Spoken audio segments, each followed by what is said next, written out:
সময়ের সঙ্গে সঙ্গে স্বাভাবিক নিয়মে চা গাছে পাতা গজানোর সক্ষমতা কমে আসে। এতে নতুন বছরে চায়ের উৎপাদন ক্ষমতা স্বাভাবিক রাখতে মৌলভীবাজারের বাগানে বাগানে শুরু হয়েছে প্রুনিং।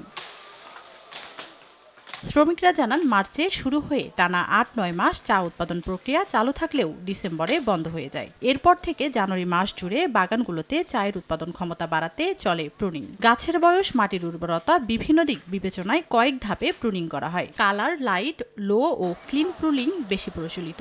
তবে গাছে একটি ডাল রেখে পুরো গাছ ছাটিয়ে দেওয়ার ব্রিদার প্রুনিংয়ে ভালো সুফল পাচ্ছেন তারা। এটা করার পরে আমরা চারা গাছ সুন্দর থাকে, এটা আমরা পাতি ভালো আসে, ভালো পাতি আসলে আমরা রুজিও বাড়ে আর এবং আমরা চারা গাছও সুন্দর থাকে। পরে যখন আবার চা মৌসুম শুরু হবে তখন এটা থেকে তোলার পরে ফ্যাক্টরিতে নেওয়া হবে। প্রায় আমরা মনে করেন আপনার এই চা বাগানে 100 চা গাছ যদি পাতা তুলি, আমাদের এইখানে মনে করেন 80 কেজি 90 কেজি মতো পাতা হয় আর কি। আপনাকেই বলছি, ইন্স্যুরেন্স করলে সিটিতে সুরক্ষা পাবেন নিশ্চিত।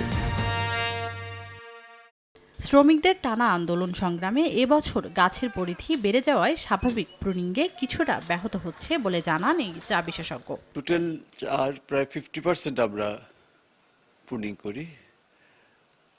প্রুনিংয়ে চা গাছ আসলে আমাদের পাতা দরকার, শুট দরকার। তারপর আবার যখন মার্চ এপ্রিল মাসে যখন বৃষ্টি শুরু হয় তখন আবার নতুন শুট আসলে আবার পায়ে তোলা শুরু হয় এইসব জায়গায়। সঠিকভাবে প্রুনিং শেষ করতে শ্রমিকদের পরামর্শ দেওয়া হচ্ছে বলে জানান বাংলাদেশ চা গবেষণা ইনস্টিটিউটের এই কর্মকর্তা। প্রুনিং অপারেশন তখন রুটে প্রচুর খাদ্য থাকার কারণে গাছ সেটা মোকাবেলা করতে পারবে এবং গাছের সার্ভাইভাবিলিটি সর্বোচ্চ হবে, মর্টালিটি মিনিমাম হবে এবং গাছের টিকে থাকার হার আমরা সর্বোচ্চ পাবো। চা উৎপাদন বাড়াতে মৌলভীবাজার জেলার 93টি চা বাগানে এই প্রুনিং কার্যক্রম চলবে। সময় সংবাদ, মৌলভীবাজার।